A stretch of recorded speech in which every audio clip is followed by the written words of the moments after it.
Hello दोस्तों, आप सबका स्वागत है आप सबकी अपनी स्वीटी की सिंपल रसोई में। तो स्वीटी की सिंपल रसोई में आज मैं बनाने वाली हूँ बहुत ही यमी और बहुत ही टेस्टी ब्रेड की कटलेट, वो भी बची हुई ब्रेड की। अक्सर हमारे घरों में ब्रेड बच जाती है। अब हम सोचते हैं इसे क्या करें, फेंक दें। तो नहीं, उसे फेंकना नहीं है। चलिए हम देखते हैं कि ब्रेड की कटलेट बनाने के लिए हमें किन किन चीज़ों की आवश्यकता होती है। और इसे आप आराम से सुबह के नाश्ते में या फिर बच्चों को लंच बॉक्स में या फिर शाम के नाश्ते में या कोई गेस्ट आपके यहाँ है तो आप बहुत ही आराम से बना सकती हैं और तारीफ़ें भी पा सकती हैं। तो चलिए हम देख लेते हैं कि ब्रेड की कटलेट बनाने के लिए हमें किन किन चीज़ों की आवश्यकता होगी। आइए, 5 से 6 पीसेस ब्रेड के टुकड़े ले रखे हैं, जिसे मैंने बारीक टुकड़ों में इस तरह से तोड़ लिया और इसे मिक्सी जार में डालकर इसकी एक हमें रफली इसे पीस लेना है। यानी कि इसे बहुत ज़्यादा महीन भी नहीं करना है और हाँ, इसके टुकड़े नहीं होने चाहिए। उस तरह से हमें इसकी दरदरी इसे ब्रेड को हमें पीस लेनी है। तो ये हमारे टोटल 6 से 7 ब्रेड हैं और हमें पानी की आवश्यकता पड़ेगी। 1 कप के करीब मैंने पानी ले रखी है।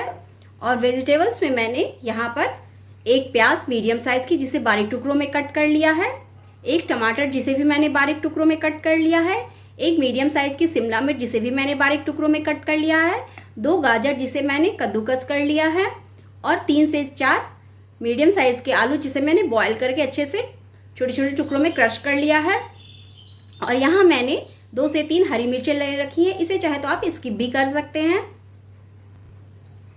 क्योंकि बच्चे लोग हरी मिर्च खाना पसंद नहीं कर सकते। तो जिन्हें मिर्ची ना पसंद हो वे इस मिर्च को स्किप भी कर सकते हैं, यानी उपयोग करने की आवश्यकता नहीं है। और हमने यहाँ पर मसाले में भुनी हुई जीरा पाउडर लगभग ½ टी स्पून के करीब, ½ टी स्पून के करीब चाट मसाला पाउडर, अजवाइन ½ टी स्पून, ब्लैक पेपर यानी काली गोल मिर्च की पाउडर 2-3 पिंच के करीब, ½ टी स्पून के करीब हल्दी पाउडर, नमक अपने स्वाद के अनुसार देख लीजिएगा। और यहाँ पर हमने 2 से 3 चम्मच के करीब बेसन ले रखी है और इसमें हमें अदरक लहसुन की पेस्ट भी पड़ेगी 1 चम्मच के करीब। तो चलिए हम ब्रेड कटलेट बनाना शुरू करते हैं। आइए, तो दोस्तों ब्रेड कटलेट बनाने के लिए इन ब्रेड के टुकड़ों को हमें दरदरी सी पीस लेनी है। सबसे पहले मैं इन ब्रेड के टुकड़ों को दरदरा सा पीस लेती हूँ, फिर मैं ब्रेड की कटलेट बनाना शुरू करूँगी। तो चलिए पहले इसे हम दरदरा सा पीस लेते हैं। आइए, तो ये देखिए दोस्तों, हमने ब्रेड क्रम्स को इस तरह से दरदरा सा पीस लिया है। बहुत ही बारीक हमें नहीं पीसनी है, बस इनके। तो ये देखिए दोस्तों, इस तरह से हमने ब्रेड को जार में इस तरह से हमने बारीक दरदरा सा, बिल्कुल बारीक नहीं करनी है, इस तरह से दरदरी सी हमें बनानी है। ये देखिए, नज़दीक से आप देखिए, इस तरह की हमें पीसनी है, बहुत ज़्यादा बारीक नहीं करती है। तो चलिए अब हम कटलेट बनाना शुरू करते हैं। तो सबसे पहले इसमें मैं इन सारे वेजिटेबल्स को मिलाऊंगी। तो इसमें पहले ये मिर्ची को मैं ऐड करूँगी, उसके बाद इसमें प्याज, आलू, गाजर, टमाटर यानी सारे वेजिटेबल्स को इसमें हमें डाल देनी है।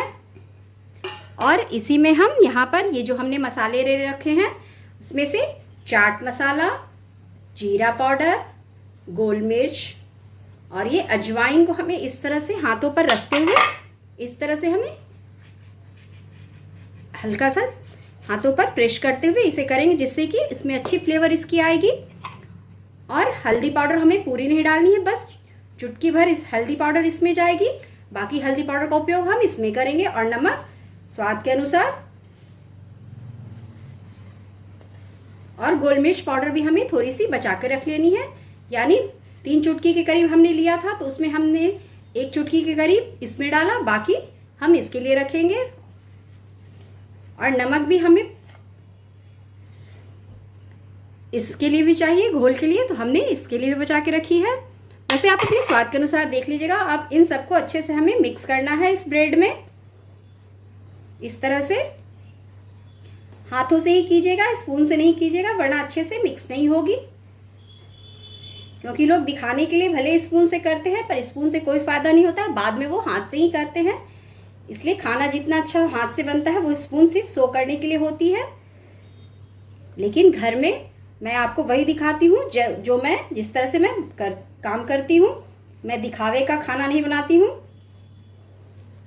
घर में कोई आदमी स्पून से किसी चीज़ को नहीं गूंदता है और ना गूंदी जा सकती है।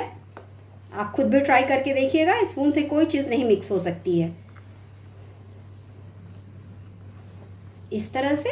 ये देखिए, इसमें पानी का बिल्कुल उपयोग नहीं करना है क्योंकि ब्रेड इसमें टमाटर और आलू में खुद ही पानी है, गाजर भी में पानी छोड़ती है, तो इसी से इसकी अच्छी सी बाइंडिंग बन जाएगी।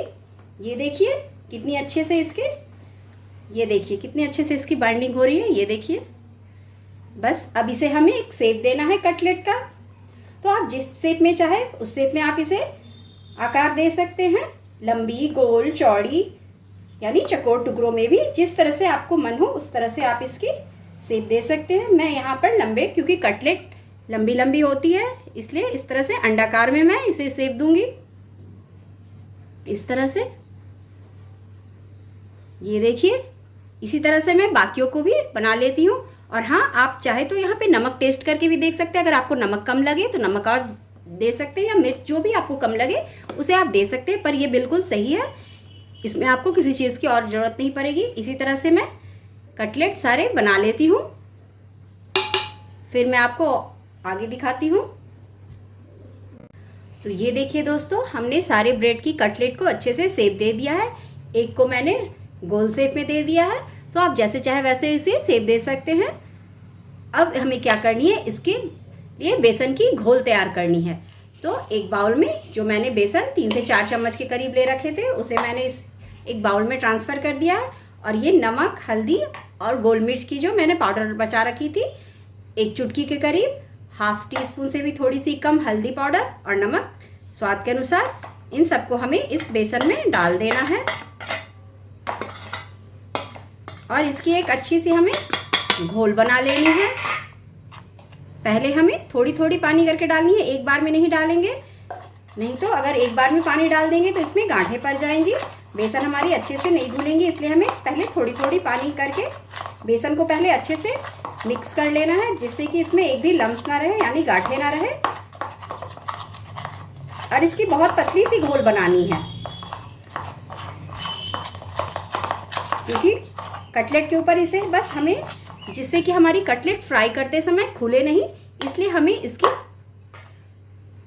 घोल तैयार करनी है। आप चाहे तो वैसे भी फ्राई कर सकते हैं, पर उसमें चांस रहती है खुलने की। और अगर ऊपर से बेसन दे दिया जाए तो हेल्थ के लिए बहुत अच्छी है, क्योंकि उसमें सारी चीज़ पौष्टिक मिली हुई है। और बेसन भी स्वास्थ्य के लिए अच्छी रहती है और बच्चों के हेल्थ के लिए भी बहुत अच्छी रहती है। तो इसलिए बेसन की कोटिंग करेंगे तो और अच्छी रहेगी। अब देखिए, इसमें हम धीरे धीरे करके इस तरह से मिलाते हुए एक इसकी पतली सी घोल तैयार कर लेंगे। बहुत पतली सी करनी है, गाढ़ी हमें नहीं बनानी है। इस तरह से बिल्कुल पानी की तरह। ये देखिए, तो हमने 1 कप के करीब पानी लिया था, उसमें से हमें ½ कप से भी थोड़ी सी कम पानी हमारी बच गई है। अगर स्पून से देखा जाए तो 5 से 4 चम्मच के करीब हमारी पानी बच गई है, खाने वाले चम्मच से। बस इसी तरह की हमें घोल तैयार करनी है। अब फ्राई करते समय इसमें हम कटलेट्स को डिप करेंगे और फ्राई करेंगे। उससे पहले गैस पे मैं पैन को चढ़ा लेती हूँ।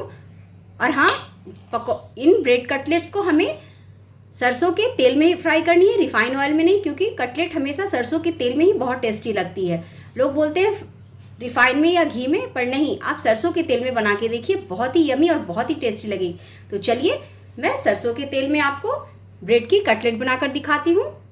तो इससे पहले हमें पैन को गैस पे चढ़ाना होगा। चलिए, ये देखिए दोस्तों, हमने पैन को गैस पे चढ़ा दिया है।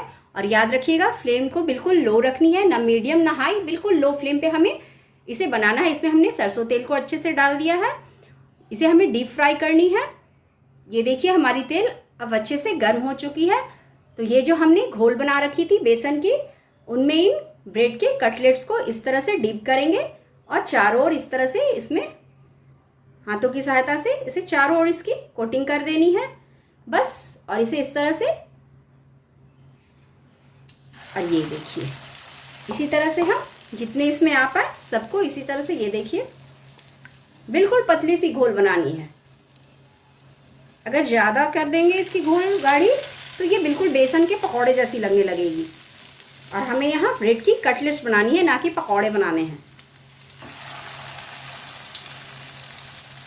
इसी तरह से उलट पुलट करते हुए हमें लो फ्लेम पे ही, बिल्कुल लो फ्लेम पे इस कटलेट्स को हमें फ्राई करनी है ताकि ये अंदर से भी फ्राई हो जाए। हाई करेंगे तो ऊपर से तो पक जाएगी पर अंदर से वो कच्ची ही रहेगी। तो एक बार में जितने आपके पैन में आते हो उतने ही डालिएगा, क्योंकि और इसे तुरंत से हम नहीं पलटेंगे। यदि हम अभी तुरंत पलट देंगे तो हमारी नीचे से ब्रेड जो है वो फट जाएगी। इसलिए जब ये अपने आप सुनहरी हो जाएगी तो ये खुद ही पैन को छोड़ देगी। तो इसीलिए हमें, तो ये देखिए ये खुद ब खुद नीचे से तले को छोड़ चुकी है, यानी नीचे से अच्छे से सीख गई है। अब इसे हम हल्के हल्के हाथों से एक एक करके सबको चारों ओर से, अब दूसरी साइड से हम पलट देंगे इस तरह से। ये देखिए कितनी अच्छी से नीचे साइड से गोल्डन ब्राउन हो चुकी है। इसी तरह से हम सबको पलटते हुए चारों ओर से गोल्डन इसी तरह सुनहरा सेक लेंगे। तो दोस्तों बनकर रेडी है हमारी बहुत ही यमी और बहुत ही डिलीशियस ब्रेड की कटलेट, बहुत ही हेल्दी। इसे आप बनाइए बच्चों को लंच बॉक्स में या जब मन करे तब बनाइए और खाइए। तो है ना, बचे हुए ब्रेड का या फिर आप फ्रेश ब्रेड का भी यूज़ कर सकते हैं। जब भी मन करे बनाइए और खाइए। ये बहुत ही हेल्दी और टेस्टी होती है। इसे सॉसेस के साथ, ग्रीन सॉसेस के साथ या टमाटो केचप के साथ जैसे चाहे वैसे खा सकते हैं या फिर यूं ही खा सकते हैं। तो दोस्तों आपको मेरी ये कटलेट की रेसिपी कैसी लगी प्लीज़ कमेंट बॉक्स में ज़रूर से बताइएगा। दोस्तों कमेंट यदि आप मुझे करते हैं या जैसी भी आपको मेरी रेसिपी लगती है उस विषय में यदि आप मुझे बताते हैं तो मुझे बहुत अच्छा लगता है। अगर आपको ख़राब लगी हो तो आप ख़राब भी लिख के बता सकते हैं, अगर अच्छी लगी है तो अच्छी भी बता सकते हैं। इससे मुझे प्रोत्साहन मिलती है और मुझे अच्छा करने का और जुनून होता है कि चलिए इसमें मेरी ये अगर ये कमी है तो मैं इस कमी को और दूर करूं, और अगर अच्छाई है तो और मुझे खुशी होती है कि इससे भी और अच्छी अच्छी मैं डिशेज़ बनाऊं। तो आपकी कमेंट में यदि आपको मेरी डिश ख़राब लगती है तो भी बोल सकते हैं और अच्छी लगती है तो भी बोल सकते हैं, मुझे कोई दिक्कत नहीं है, मुझे बहुत अच्छा लगेगा। तो दोस्तों आप मेरे वीडियो को जितना हो सके शेयर कीजिए। और हाँ दोस्तों, मेरे चैनल को सब्सक्राइब और लाइक करने का कोई चार्ज नहीं लगता है। तो यदि आप मेरे चैनल पर नए हैं तो मेरे चैनल को प्लीज़ सब्सक्राइब कीजिए और जितना हो सके मेरे वीडियो को शेयर कीजिए। और हाँ दोस्तों लाइक तो ज़रूर से कीजिएगा, क्योंकि इसकी कोई चार्ज नहीं लगती है। बस आप यदि हमें एक लाइक देते हैं यानी जो थंबनेल की निशान होती है उसे आप पुश कर दीजिए और पास में पड़े बेल आइकन को आप पुश कर दीजिएगा। तो जो भी मैं वीडियो बनाऊंगी वो आपको सबसे पहले उसकी नोटिफिकेशन आपके मोबाइल पर आ जाएगी कि मैंने आज कौन सी डिश की वीडियो शेयर की है, वो आप देख पाएंगे। तो दोस्तों प्लीज़ मेरे वीडियो को जितना हो सके शेयर कीजिए ताकि और लोगों तक भी ये रेसिपी पहुंचे और वो भी इस तरह से सिंपल सी रेसिपी बना सके। तो दोस्तों फिर से मैं आपसे विनती करती हूँ प्लीज़ मेरे चैनल को सब्सक्राइब कीजिए और मेरे वीडियो को लाइक कीजिए। लाइक करने का कोई पैसा नहीं लगता है। तो दोस्तों फिर मैं मिलती हूँ इसी तरह से एक नई रेसिपी के साथ आप सबकी अपनी स्वीटी की सिंपल रसोई पर एक सिंपल रेसिपी के साथ। तब तक के लिए बाय बाय दोस्तों, बाय बाय।